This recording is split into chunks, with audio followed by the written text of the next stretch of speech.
Be'ezrat Hashem Yitbarach. We are Daf Lamed Chet Amud Aleph.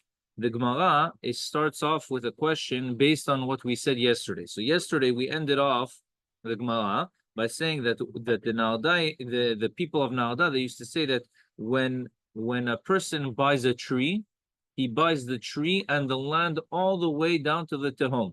Okay, all the way straight down. What difference does it make if he buys the land with the tree? He doesn't buy the land with the tree. So the difference is what happens when the tree dies.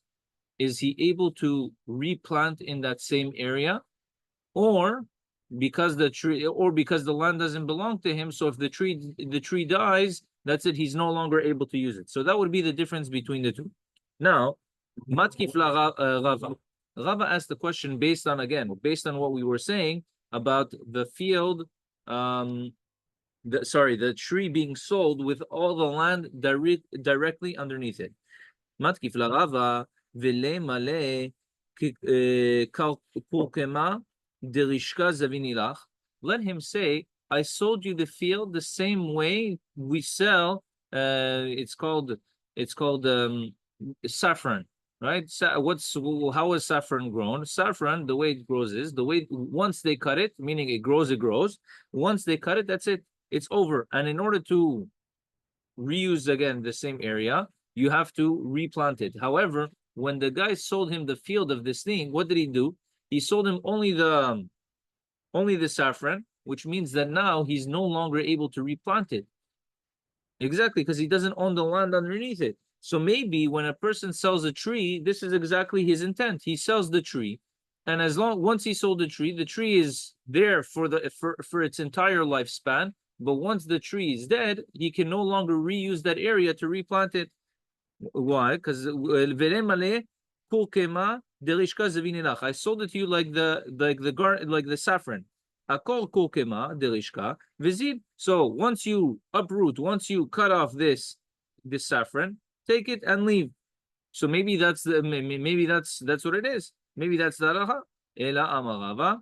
So Rava says, Beva machmat ana. He's coming with a chazaka. So what does that mean? That means, how do we know that he gets that the land, that he has the land also? So Rava says the only way that he owns the land when he buys the tree is when he says he has a chazaka, when he says there's a chazaka. Okay. Haba machmat ana. If he comes after a chazaka, how do we make a chazaka in a field? Oh, tree. On the tree. How do you make a chazaka? The tree season.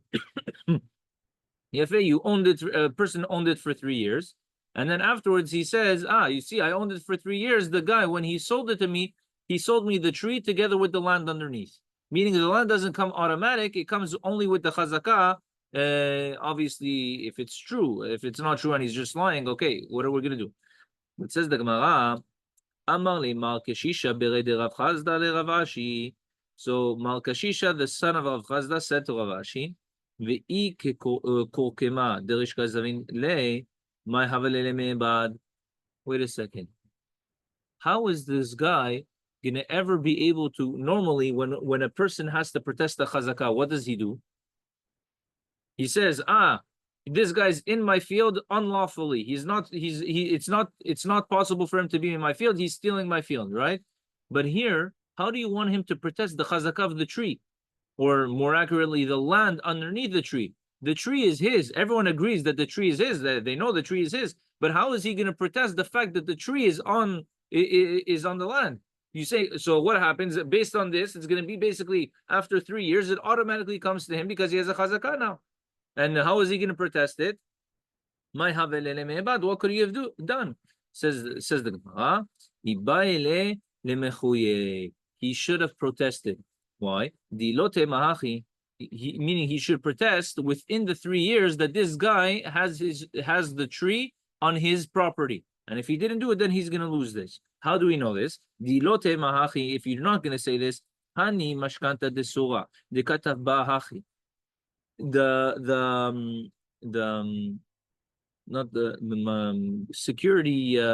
security of the people of Surah. We saw, I think it was 2 days ago, that the people of Surah, they would have a very particular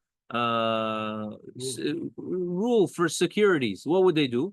the guy would borrow, let's say, $1,000, and he would say, you know what? Instead of me paying you $1,000, I'm going to give you my field, which produces a hundred every year for 10 years, right? So what happens over there? The guy is working in the field for 10 years. Yeah, he has a chazakah. He's going to say it belongs to me now. And who's the one that has the shtar over here? The person that gave the money has the shtar, which means that the owner of the field, he doesn't have any way to prove that it's technically his, because the person that owns the shtar is the other guy. So what was the solution that we gave back there? What was the solution that we gave back then? That even though the guy is working in the field, meaning the guy has possession of the field, he's going to have to make a macha'ah, he's going to have to protest. The field belongs to me, and he's just working in it to pay till he pays back, till the field pays back the loan. Yeah, before the end of the 3 years, he's gonna have to make a new mecha'ah. Okay. So what did we say? The katava hachi b'mishla. So the mashkanta de surah, the security of the people of surah. That what the katava, that it's written in the shtar hachi b'mishlam shanya, at the end of the years, ilen, these years, tipuk al'a da below kesef. This land should go free without any money. So over there, if the the lender is going to hide the document of this security, I'm a buyer. I wasn't just using the field as a security. I was using I bought the field. And he should be believed. Says the Gemara, and the Gemara over there said what? Mitkani Rabanan milta deati bali de pseda. What? Chachamim are going to give you a solution, meaning this solution of what? Of the security of people of Surah. Chachamim are going to tell us something like that it's possible that the guy is going to end up losing if someone is not proper. It obviously doesn't make sense. Chachamim wouldn't do something like that. Ela. So what was the answer that we gave over there? That he should have protested in the 3 years. So the same thing over here by the tree. Even though the tree is on top of the land and he's working in the tree, the tree belongs to him and everything, how are we going to be able to protest the fact that the land underneath doesn't belong to him? Again, once again, the same way that we protested by the security of Surah, so the same way we're going to have to protest over here with the tree on top of his land, that he's going to have to say after 3 or before the 3 years are over, he's going to have to protest and tell at least 2 people that what? This tree, you see this tree that belongs to Reuven, really it's on top of my land. And that's how he's going to be able to save the land, and it won't be automatic a chazakah that it belongs to Reuven. Okay? So all good? Move on? Understood? Mishnah. Shalosh artzot lechazaka. There are 3 different areas of land when it comes to chazaka. And when the Gemara is going to explain the Gemara or Mishnah, the Gemara is going to explain a little bit more. Yehuda, the land of Yehuda, the Ever HaYarden, the other side of the Jordan, the Yarden, v'Hagalid, and the Galid, which is in the north. If he was living in Yehuda and the guy came and he took a chazakah in Galil.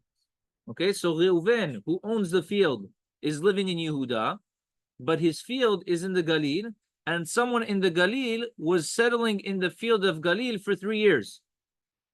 Okay, or the opposite. Begalil, he lives in Galil, and the other guy did a chazakah in a field that he owns in Yehuda. Ena chazakah. It's not considered to be chazakah. Ad sheyehe imo b'mdina achat. What's that supposed to mean? You know, Rabbi, homestead. You cannot own a home. You cannot own a home in Colorado or New York and own a home here and claim homestead for it, because you don't live here. You're not in the local place in the vicinity. Same thing. Of course, it's not ownership. It's different, but it's a benefit on your home. It's the same thing. Yeah. You tell the authorities that I'm here and they're getting the benefit. Also there, if not there, you cannot get the benefit of okay. Same thing. Okay, yeah, it's a similar concept. So he says over here that the person cannot have a chazakah of 3 years if the owner lives in a different area, meaning a different jurisdiction of Yehuda, Galil, or Ever HaYarden. Now he says, Amar Rabbi Yehuda, lo amru shalosh shanim, ela kedei sheye be'aspamia, okay, which is Spain, v'yachzik shana, and he's gonna have a chazakah for 1 year.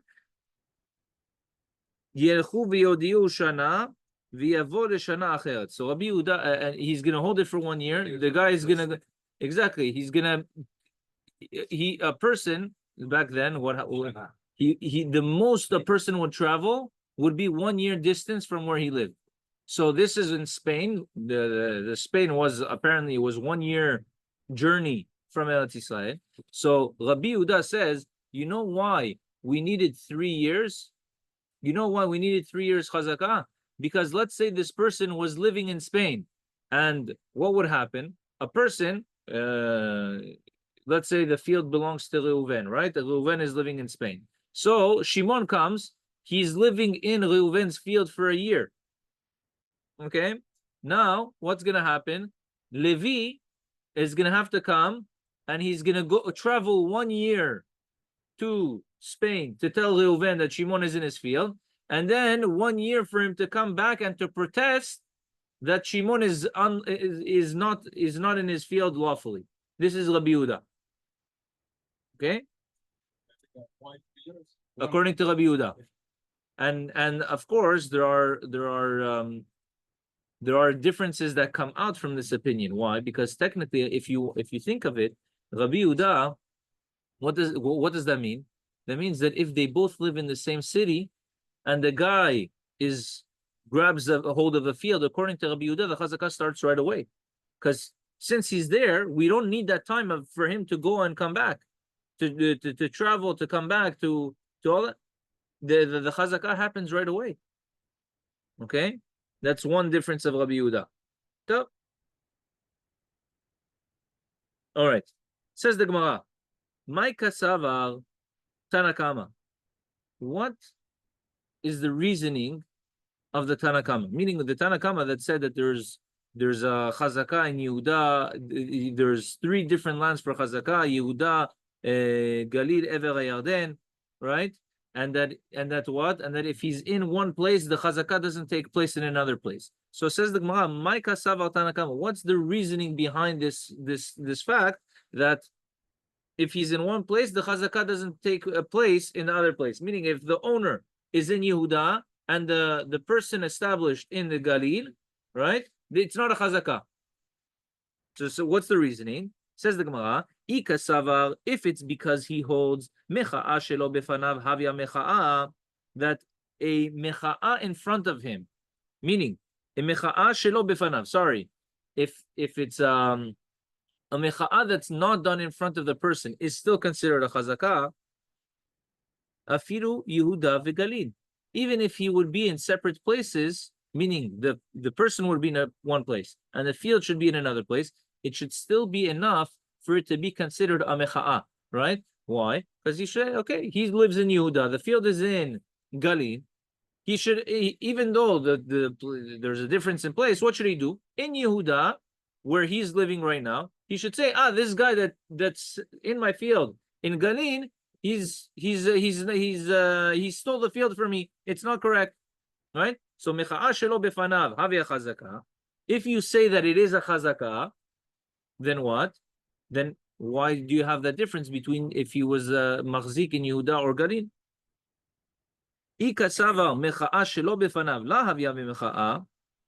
you say that a mecha'a that's not in front of the person is not considered a mecha'a, meaning you have to do the mecha'a in front of the person, right? Let's look at the Gemara. But we have to be locally in front of him. So again, so if you say that it has to be in front of him in order for it to be a proper mecha'a, says the Gemara, afilu Yehuda v'Yehuda nami. Even if it's in 2 different areas of Yehuda, it's as if you're telling me the guy's living in Miami, his thing is in Boca, right? It's still under the jurisdiction of Yehuda. It's still in the state of Florida, right? It's still in the same area. So in South Florida, right? So it should be there should also be this difference of it. He shouldn't be able to have the chazakah. Why? Because it's not in front of him.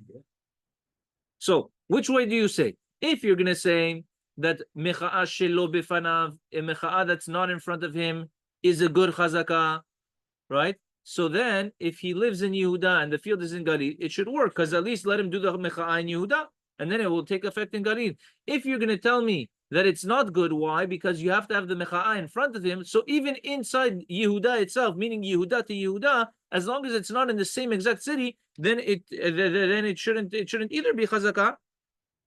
Says the Gemara.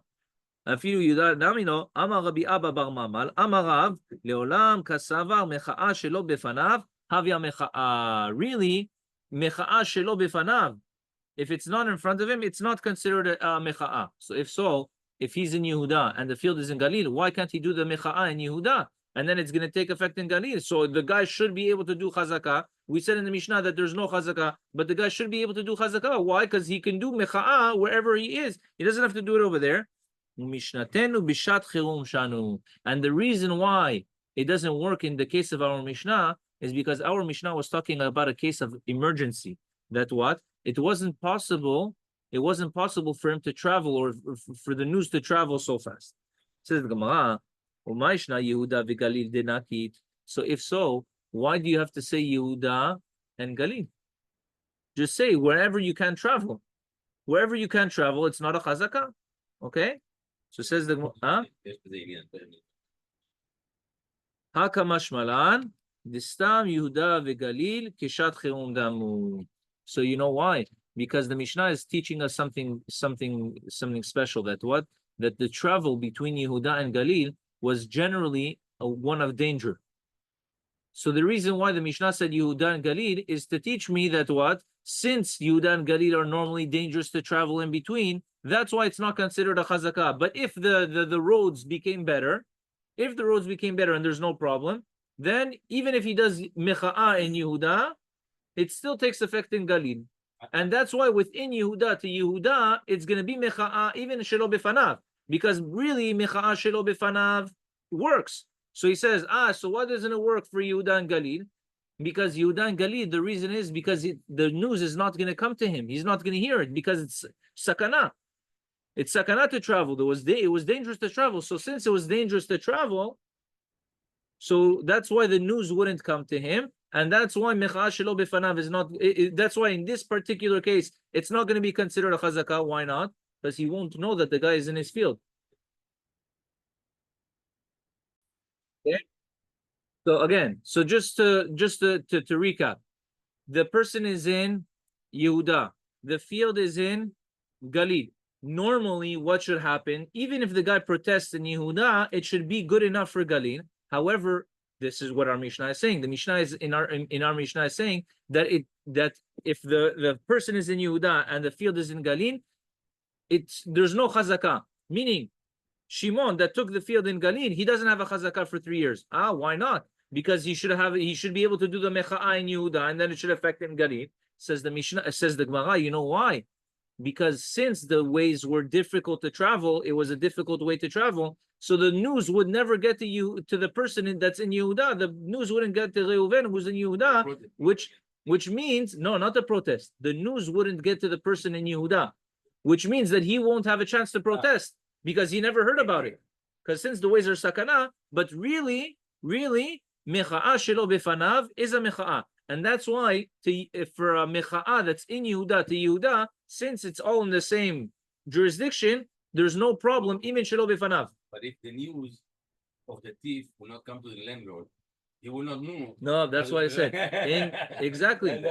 But how will he do protest if he doesn't know? That's exactly why the Mishnah says that no.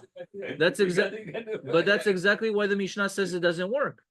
That's exactly because of this reason the Mishnah says that it's not. There's no chazakah because he will never hear that someone came to his field. However, he can be there also 20 years. Yeah. And then when he's going to come to Galil and he's going to see this guy in his field, he's going to say, hey, what are you doing in my field? Get out of here. He's going to say, no, I have a chazakah. He says, you have a chazakah?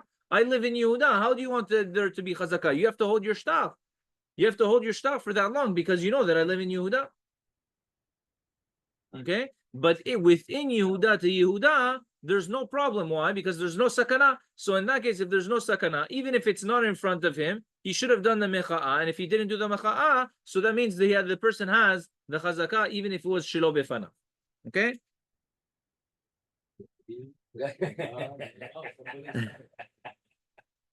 I Amar Rav Yehuda Amarav. So based on this, Rav Yehuda Amarav says, En machzikin b'nichse boreach. If a person is a fugitive, okay, he's running away from something or for some reason, so you can never have a chazakah on his field. Okay, that's what he said. Why? Because we're afraid that the news won't come to him and he won't have the koach to be moche. However, when he said this in front of Shmuel, does he have to protest in front of him? Which means that what? Even boreach, you should be allowed to be machzik in the nechasim. You should be able to do chazakah in the nechasim of a boreach, someone who's running away. V'Rav, Maika Mashmalan. So if so, what was the chidush that Rav was trying to teach us? He was trying to teach us mecha'a shelo befanav lo havya mecha'a. That what? Mecha'a shelo befanav is not considered to be mecha'a. Wait a second. Rav is telling me now that mecha'a shelo befanav is not a mecha'a. Just on the previous page, right here, we said in Rav Abba Bar Mamal Amarav. Rav Abba Bar Mamal said in the name of Rav that what? Mecha'a shelo befanav, if the protest was not in front of him, have mecha'a, it's a mecha'a. Now you're saying that Rav is saying that that you can't protest if it's not in presence, so he's running away. That's why he's never going to be able to do it in his presence. So now you're saying it's because of that. How do you have it? Says the Gemara, Rav shelo befanav lo havi mecha'a. V'ha'amar mecha'a shelo befanav havi mecha'a. Says the Gemara, Rav ta'ama detana didan kamefaresh vele la sfira le. So it says when Rav said previously, based off of the halakha of the Mishnah, that what mecha'a shelo befanav is considered mecha'a. If he's protesting in front of him, it's considered to be mecha'a. That wasn't his personal opinion. That was his explanation on the Mishnah. Okay, so he says the Mishnah is saying it like this, but me personally, I say that what mecha'a shelo befanav la havya mecha'a, like this Gemara over here, not like the Gemara on the previous page.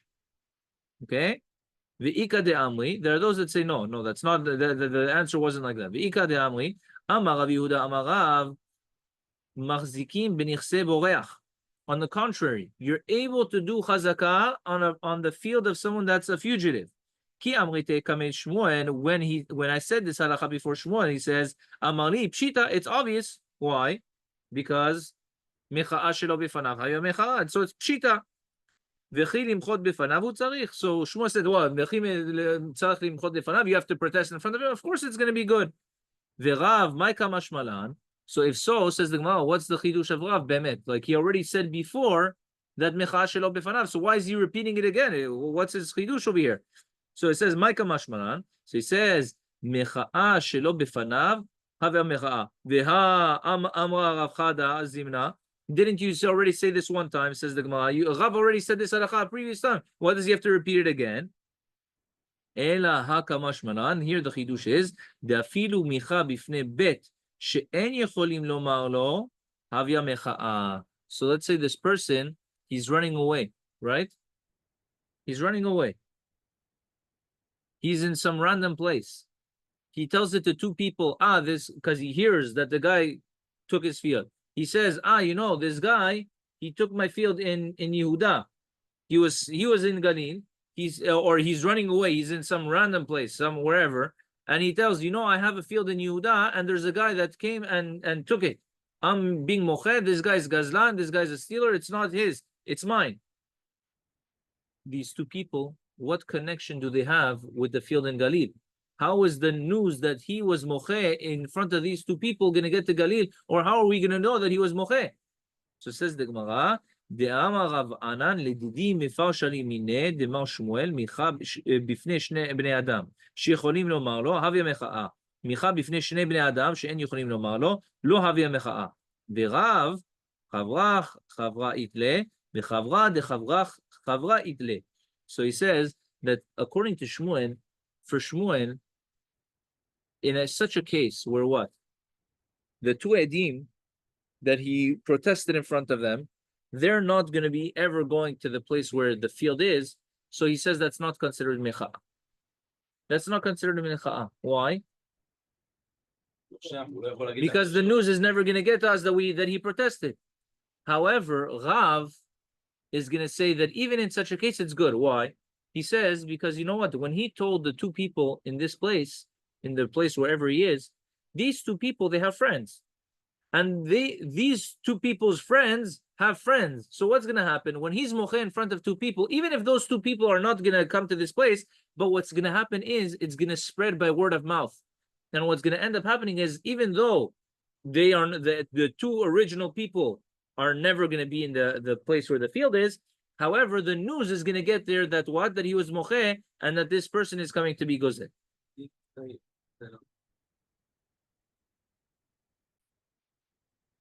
Okay, so just to recap, we had Rav Yehuda Amarav that said that if the person is a fugitive, you can't be machzik in it, right? Why not? He said so. We thought to say that what? It's because mecha'a shelo befanav la havya mecha'a. It's not considered to be good mecha'a. Shmuel says on the contrary that it is. He says it is a mecha'a. So says the Gemara, wait a second, didn't Rav say in the previous page that it's considered to be mecha'a, right? Mecha'a shelo befanav is considered to be mecha'a. So he says, one answer the Gemara gives is that when Rav said on the previous page that it's considered to be mecha'a, that was the opinion of the Mishnah. He was explaining the Mishnah. That wasn't his personal opinion. His personal opinion is shelo befanav lo havya mecha'a. That's one version. Second version, Rav really agrees to the fact that it's considered mecha'a shelo befanav, it's considered to be mecha'a. And really, that's what he said. He said, nichse boreach, you're able to be machzik. So when they said it in front of Shmuel, it was obvious. Shmuel said, pshita, it's obvious. Why are you telling me this chidush? Right? So, and also for Rav, the question is, Rav already said this halacha. Right? So why does he have to repeat this halacha a second time? So he said, because there's a machloket between Rav and Shmuel. Shmuel says that what? That if the people that he's going to testify in front of are never going to end up in the place where the field is, so that's called mecha'a shelo befanav or shelo befanav, and that will never work. Why? Because the people that he protested in front of are never going to be able to come to protest in the presence of the person that came to be machzik. So it doesn't work. But Rav says it does work. He says, you know why it works? Rav says, you know why it works? Because these two people that he protested in front of have friends, and their friends have friends, and their friends have friends, until eventually the word is going to spread and it's going to get to that person.